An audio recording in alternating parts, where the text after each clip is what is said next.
Hey, welcome to the Tom Bentey Media Podcast. I am here with actor Charles D. Clark from Virginia.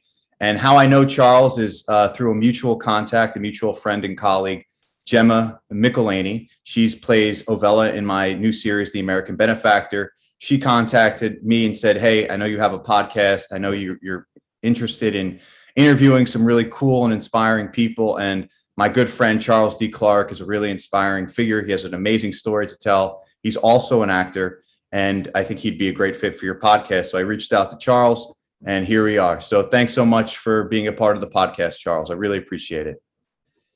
Brother Tom, I am elated to be here. Shout out to our sister in Christ, mutual friend and family, Gemma, who's also, we're so close, my mom claims her as her daughter. That's how close we Wow. are. Well, yeah, she did reference. She said you guys were like brother and sister, and that's great. I love Gemma. I love Gemma. I love working with her. She's such a great person, great human being. Yes. Shout out, Gemma. We love you. We love you, Gemma. Thank you.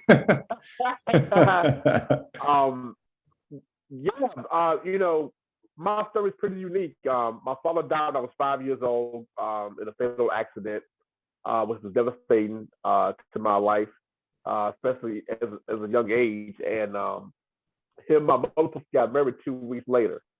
So the wedding became a funeral. So it was my mom. It was devastating to her as well. Her first love. They're planning the wedding, and this happened. Growing up, I always felt like I had a missing link. I felt like I had a missing piece in my life, which I did. Because every every child should have both their parents, but it's from the man's side. My dad was my first hero. He was my first inspiration. So when I was missing that growing up, seeing other kids with their fathers, I was a little bit envious of that. I was getting upset. Like why me? Why I can have my dad here for Christmas, my birthday, or at my sporting events, or coming to my school, event. So eventually, what happened was people from the streets, drug dealers, gang bangers, killers, pimps, someone like me was very vulnerable. They started calling me son and giving me money and, hanging around, stuff that they was doing. And because hearing that word again, son, I was willing to do anything to keep that, anything whatsoever. So the streets became my new lifestyle. I became a goon enforcer, which is basically, you protect the big people, at the top of the food chain, and you address certain street politics. And the devil had me as a puppet. I mean, and I believed in God and I knew God, but my choice was at that moment to fill that void was to keep that follow these figure son thing going on with the people in the streets because they treated me like I was their kid. And ultimately, when you're in that lifestyle, it's only two places you can go: the graveyard or prison. And obviously, the good Lord had more plans for me. So I did almost 8 years in prison, and I really gave my life to God in my third year in my bed, and never thought about being an actor. Had no idea about what acting, never. It was just not even a thought until at the end of my prison sentence, my grandmother came to visit me, Lucille Haley Clark, rest in heaven, and it was her first time coming to see me because she didn't want to see me in those conditions. So she came like 8 months before I got released. And I remember when she was coming to the visitor room, my uncle was feeding her, and then my aunt came over to me. And my aunt said, nephew, look at me. Look at me. So I said, what's going on? I said, my grandma's eating right there. I haven't seen her in all these times. She said, your grandmother, my mother, your grandmother is dying. I said, what do you mean she's dying? She said, she has dementia and 3 brain tumors. And right now she thinks that you are your dad. And basically the prison was a military base. My dad was in the military. So imagine for 2.5 hours, I had to become my dad. I had to become the person who's already dead and look into the eyes of my grandmother who's dying right in front of my face. So I remember everything that was told to me growing up about my dad, from families, family members, his friends, colleagues, even from my grandmother, when she used to tell me things that I can remember as well in that short time period. And my grandmother believed that I was him. And when she left out, this correction officer called me over. And it was nothing out of the ordinary because they do routine, checks to make sure you bring no contraband in. He says, whatever you decide to do when you got here, Clark, you need to be an actor. I'm already discombobulated because of the experience I just had. I'm looking like, what do you mean, an actor? He said, what you just did for your grandmother was an Oscar moment. I've never seen anyone did what you did naturally in such an emotional state. Because I had to hide my crying. I had to hide my pain so she couldn't see it. And it didn't hit me until when I get out of prison. I landed my first role, small role in independent film in 2009. I got out of prison February 18th, 2009, but the anniversary is coming up. And I landed a role August of that year, the same year. And I realized what my grandmother was doing. So when people ask me, do I remember my very first audition? I said, yeah, I do. My grandmother gave me my first audition. And here we are. That's a powerful story. That's really powerful. I mean, now you said your father died when you were only 5 years old. I mean, did you have vivid memories of him where you could just tap into kind of that mindset, or how did you work that first inkling of acting like your father who had previously passed when you were such a young child? Yes, I remember a lot of things at that young age. When we went fishing, when we went to the fair, when he come inside the house, I used to take his cowboy boots or his shoes back into his closet. I mean, even to this day, my family say, man, you have a very great memory. Then also, too, growing up with my grandmother, because a lot of times she related to things such as, when are you going to check on the pigs, or the livestock? When are you going to take out the slop bucket? When are you going to put, can you bring me some down so I can feed the chickens? So my grandmother had a farm. So it was more of the after my father had died, that she was relating to. So I remember all of that stuff and all those stories. I was well prepared, just like an actor.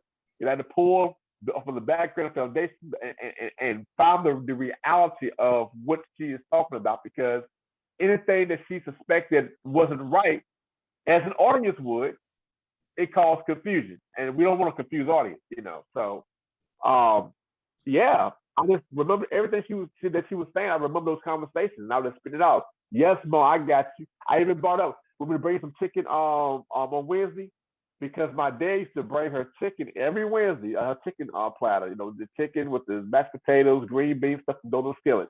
I never forget that. So she in her mind, she remembered it. That part she remembered, so that was more convincing. And I used to, I was getting angry, in a sense, because I want her to see me, her grandson, a chance to see me. Hey, I'm about to come home, Grandma. And she literally died a couple months later, right before I was released. So when I into that moment, until now, when I do, my acting or my preparing for a role, I use that same technique. I have to find something that's very, relatable to that character. And why should the character trust me as I trust it? Because that's my best friend. So I remember my dad, the things that he did, the military, and, the things he did for the family, and his whole aura based on what it was told to me in pictures. So yeah, God used her to show me that this is my destiny. So that's what I tell people. I'm not an actor to be a celebrity, to be famous. I can care less about that, because God is the A-lister. I'm simply paying homage back to my grandmother, because for her to take her last moment to show me this is what I'm supposed to do, I would never, dishonor that. That's amazing. That's amazing. Thank you so much for sharing that. And Charles, did you grow up in Virginia as well? Yeah, I was born in Virginia, and I was raised there until I was like early teens, and then I left and went to Carolina. Carolina is basically where my testimony in the streets began, because I stayed in so much trouble in Virginia. I was a great student in school, but I just, me not having a father and the resentment and the envy, it got the best of me. So I used to go to North Carolina every summer. So I spent more time there than back, home. And then I just finally moved up there. My mom thought it was a good idea for me to move there with my aunt and them, and try to find myself. And, but, like I said, the streets called me in, and I've seen some of the most horrific things a person can even imagine. Been involved in a lot of things.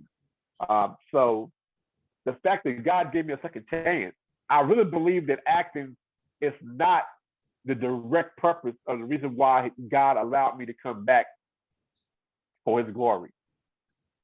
Acting is the frosting on the cake, because the testimony that I've shared of mine to so many people worldwide, people who was ready to commit suicide, people who was on their way to prison because they were in their last strike, people who just, just discombobulated spiritually, their lives changed. What they told me, and I give God the glory, changed based on my testimony and my speaking events that some people attend to.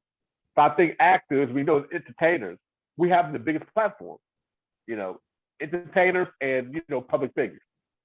So I believe it's like God allowed me to be in the arts, to be passionate and appreciated, not just because of the arts itself, but what I can do in my testimony and spread across the masses. Being on these big Hollywood sets, being on a small Hollywood set. The fact is, I'm there blessing somebody. The set is not so much the lights, camera, action, it's the people on there. I had directors who I prayed with, the PAs, even some of the actors. Who, oh my God, I seen you on Twitter. You're the guy from prison. They remember my face.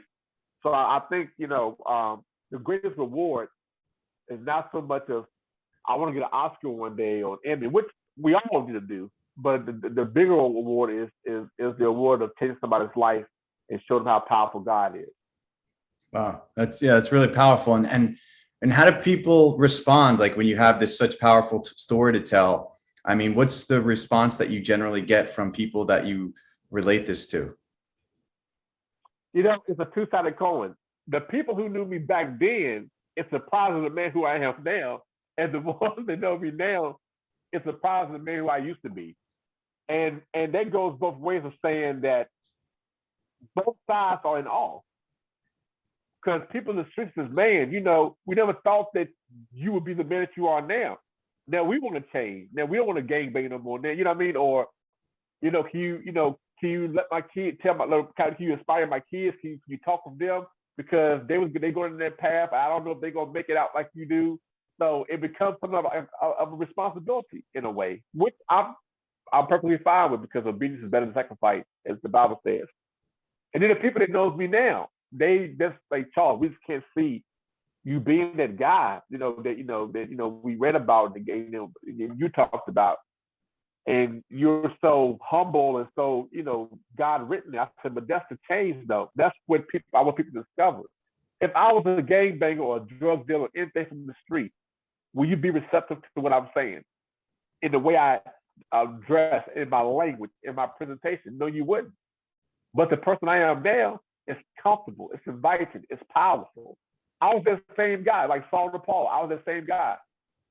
So we have to go through these things, because if everything was peachy keen, if everything was just perfect, how do we know how powerful God is? Tribulations and struggles show you how great God is through faith, grace, and mercy.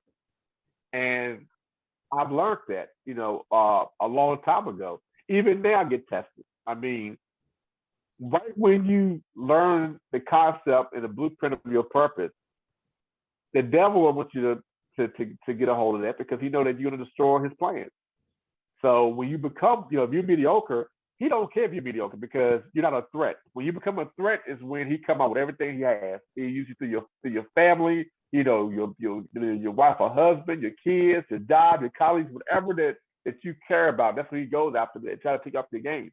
So even when I do my transformational speaking, I tell people, I'm not the one to come here with the 5-step program plan and bullet points that, oh, you can do it. You're going to get through this. Yes, that's what we want. I'm the guy to prepare you for war, to let the people know, once you accept your responsibility and once you commit to your purpose, the enemy's going to come after you. Then I'm going to show you how to take them out. Once you learn that part, then you can celebrate. You can get through it, because it's impossible to get through it if you're not strategic. The enemy is very clever. We know this. So that's what I'm here for. I'm here to inspire, to always become a better actor, and give God the glory. It's just that simple until he calls me home, and meet great people like you. And I met my sister Gemma, and we build together, my brother in Christ.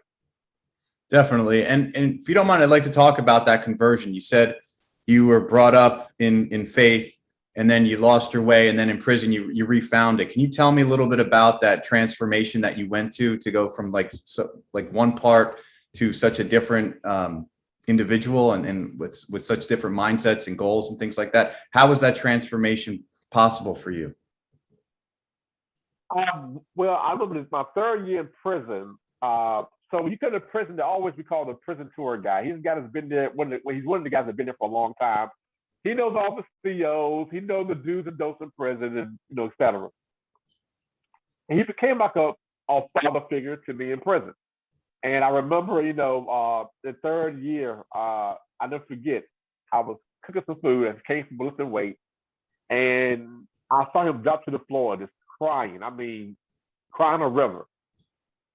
And from what I recall, not only his wife left him, but I believe his son or his stepson, still the same, got killed in that same week.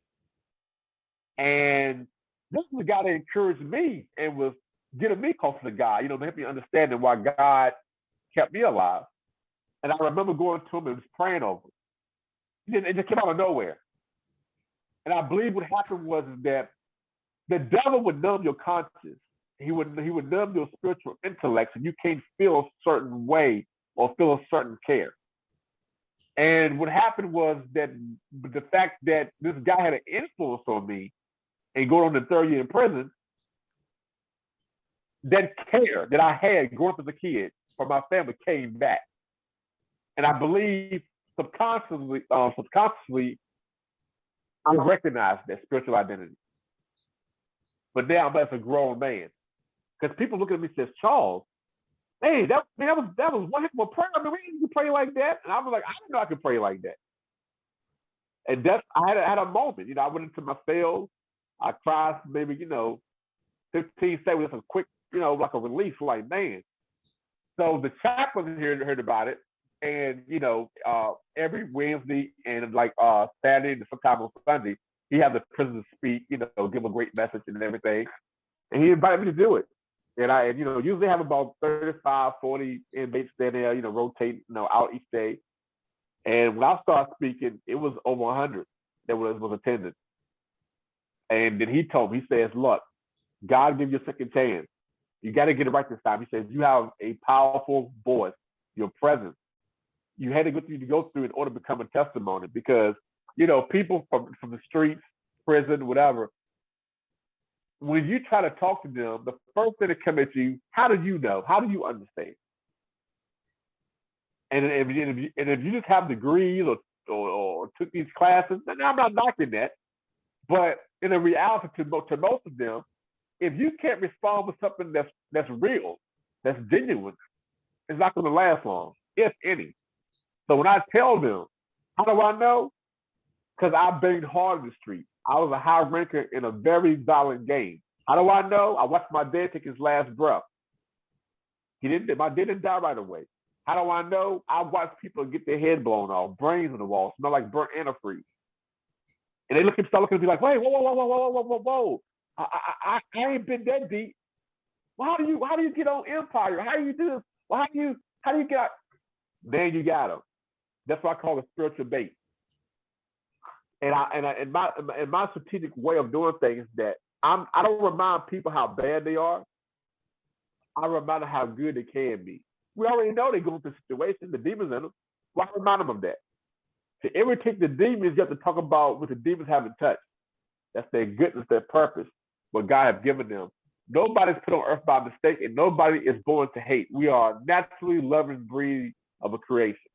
But somewhere along the line, because of circumstances, because of experiences, because of an influence, we tend to go a different way, become criminals, racist, just hateful people. And you got some people who's willing to change, and some people are not going to never change. That's just the fact of life. So all we can do is, like you're doing, Brother Tom, is do our part through the arts, through like your podcast, through my speaking. And that's why I tell people that I'm not a motivational speaker. I'm a transformational speaker. Motivational speaking to me is like an appetizer. And we all know sometimes the appetizer is not made to make you full. It just gets you through until dinner comes. Transformational speaker is a full course meal. They full. They satisfied with what you're telling them. They are ready to change and they're ready to, to do whatever it takes to get more of that food. So I like to apply that type of pressure on people, not a pressure saying, if you don't change, you're going to die, or if you don't change, you go to prison. It's simply saying that, well, that's an option, but it's other options I think it best fits you. And most of the time it works. So you got some people, man, I don't say you feeling it, blah, blah, blah. Okay. And then sometimes they'll come around, sometimes they don't.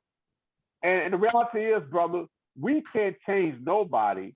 We can only present them an atmosphere for them to change. Ultimately, they have to accept that.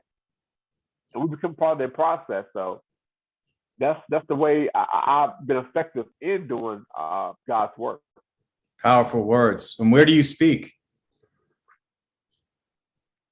Honestly, anywhere where God tells me to go to, or people, or I mean, it could be corporate. It could be a rundown church that most of these high class speakers don't go to. They'll speak about what needs to be done, but they don't go to those places. I would go anywhere in the trenches. If I could go in the alley with homeless people and put a podium there, I would do just that. I have no ego. I'm not judgmental. I simply want people to live their best life, give God the glory, and extend their legacy beyond their lifespan so we can keep this thing going for God until that day comes. Gotcha. And I have to ask, Charles, I know for some people out there, religion is a bit of a taboo subject. Like they might be behind the motivation, the inspiration, but when it comes to religion, some people get a little shaky. Have you encountered that? And if so, how do you deal with it?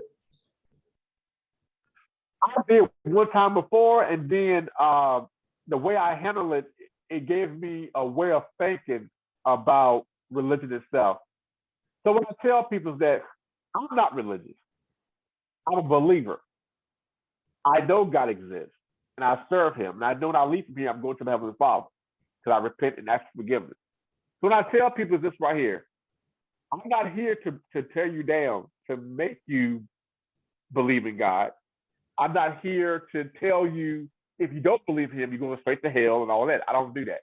What I simply do is I find the best in people directly. And once you get them hooked into that conversation, they always ask, well, how do you see this in me? Then I say, well, God showed me. Then they say, what else did He show you?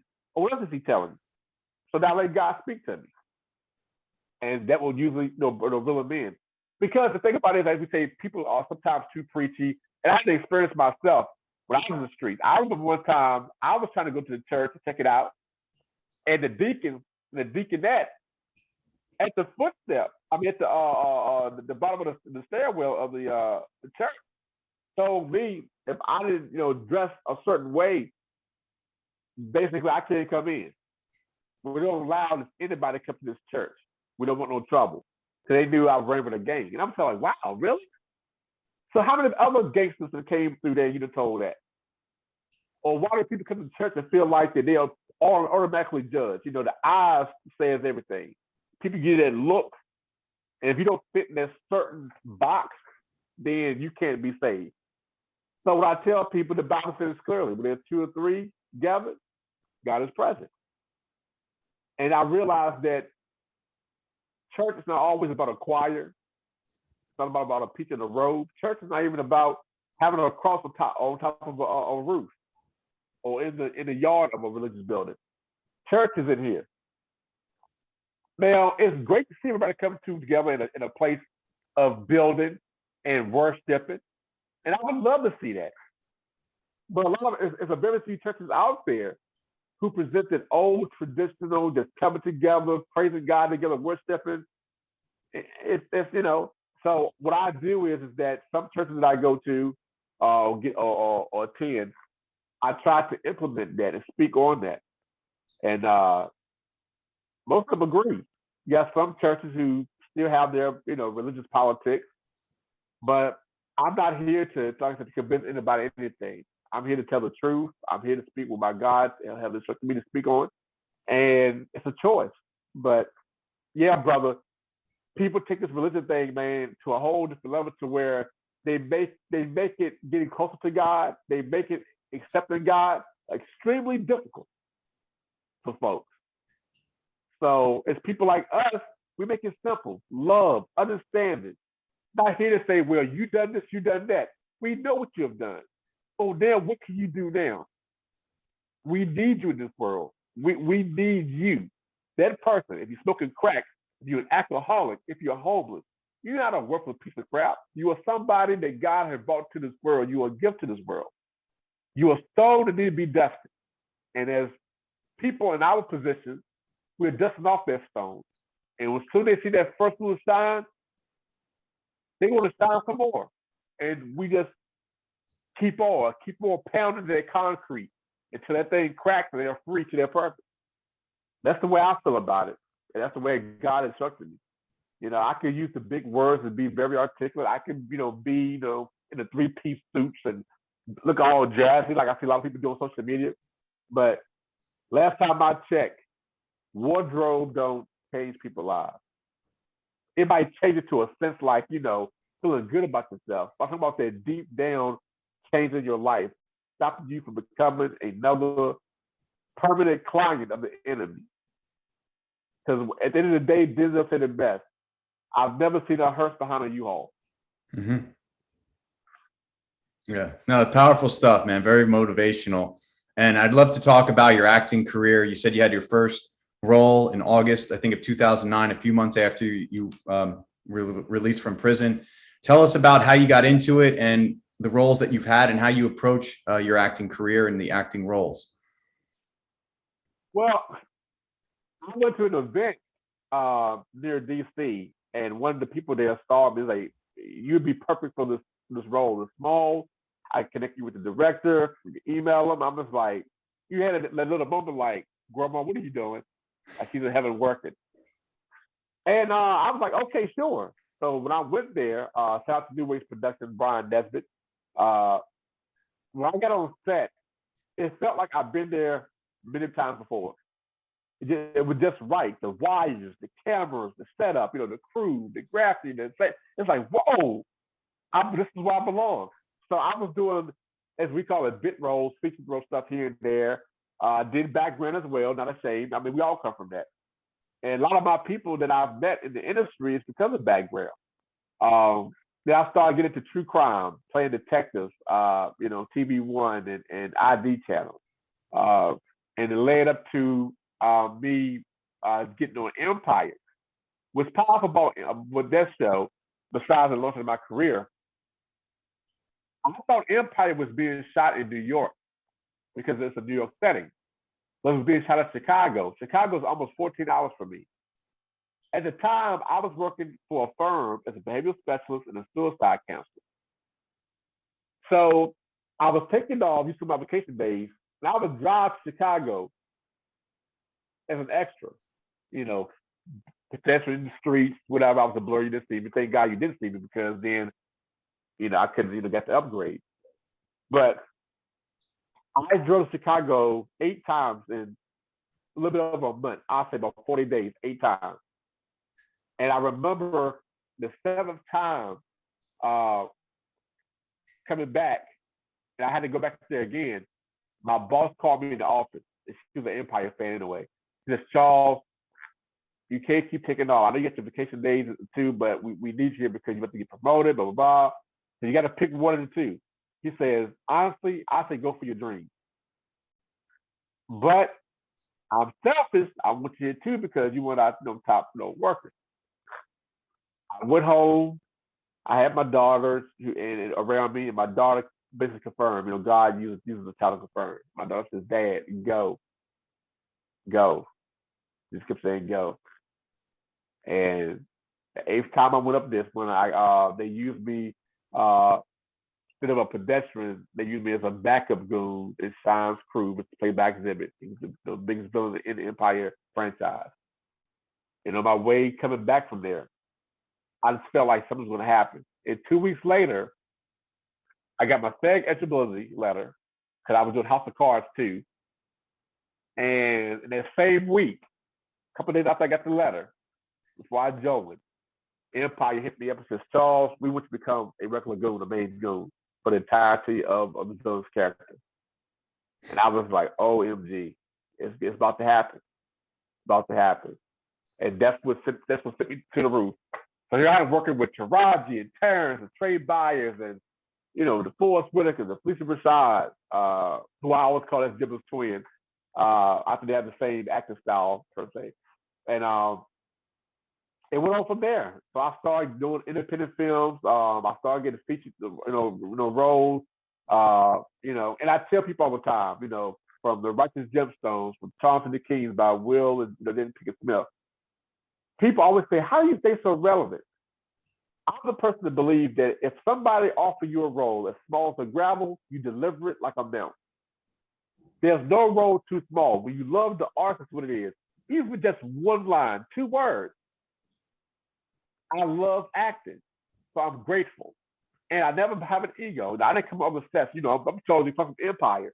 When I come on set, I come as a student because every director have their own pace, their own way you want to deliver it, their own vision. And director responsibility, as you know, my brother, is the vision of the audience. So who am I to come and say, hey, I'm a trained actor. Okay, he'll find it out or she'll find out who the director is later. Right now, stick to what they want. And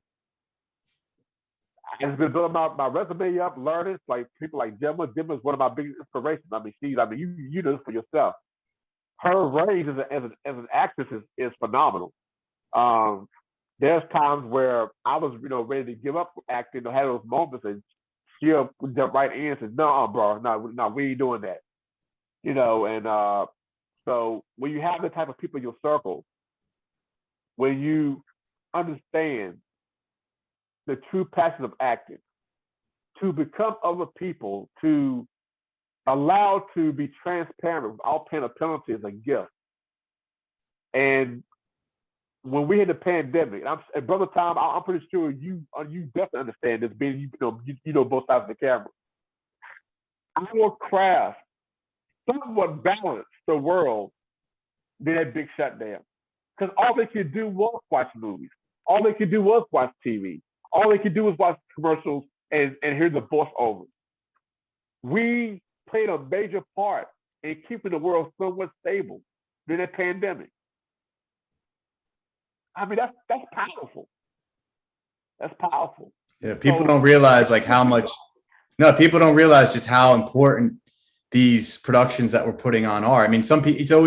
It's funny you mentioned this because you always hear people say, "Oh, like we're wasting time with Netflix." But when I watch a great Netflix series like Ozark or even Cobra Kai or Queen's Gambit or The Crown or any of the series that are out there, I mean, I'm learning and it's invigorating me as an artist and as a person from these amazing stories. I mean, there's nothing that can compare to that. So I'm just so hurt when people act so trivial about it because it's so important, I think, to just society and humanity and individuals and our culture and everything. It really does matter.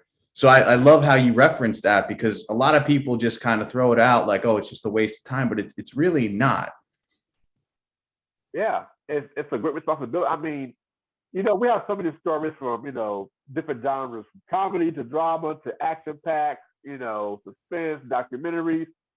But what's the one thing that we all share in common when we on there, especially us behind the scenes?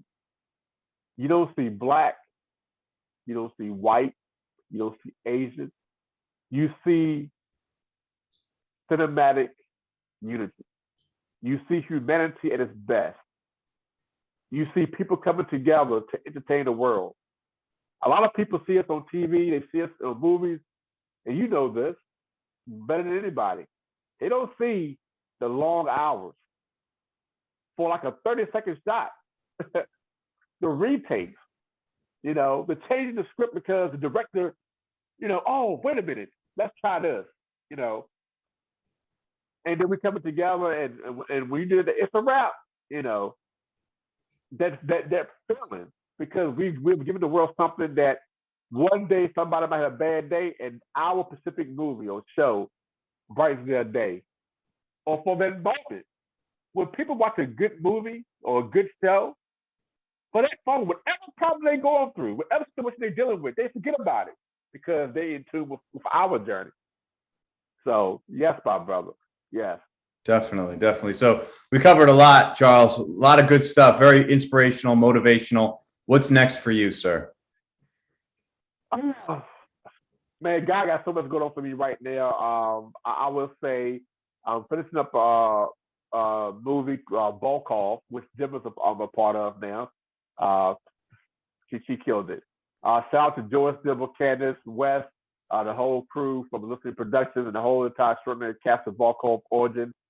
Coming soon. Another movie I decided on to Austin. Shout out to David and Ramel and the entire cast. It's an action-packed film as well. I play a villain, head of a cartel, Jarrell Walker. And there's a couple other things in the making. I'm just waiting to see, if it goes all the way through. But other than that, I'm always inspiring people, feeding the homeless. I got a couple homeless places I go to, when I have a chance. Still taking action classes and connecting to great people like you, my brother. So, who knows the future? We might work together, I love that. I love that. Hey, Jimmy spoke very highly of you. And furthermore, God showed me your spirit. Spiritual service is a special gift. And it's people like you that inspire people like me. So you become my inspiration as well. Oh, thanks, man.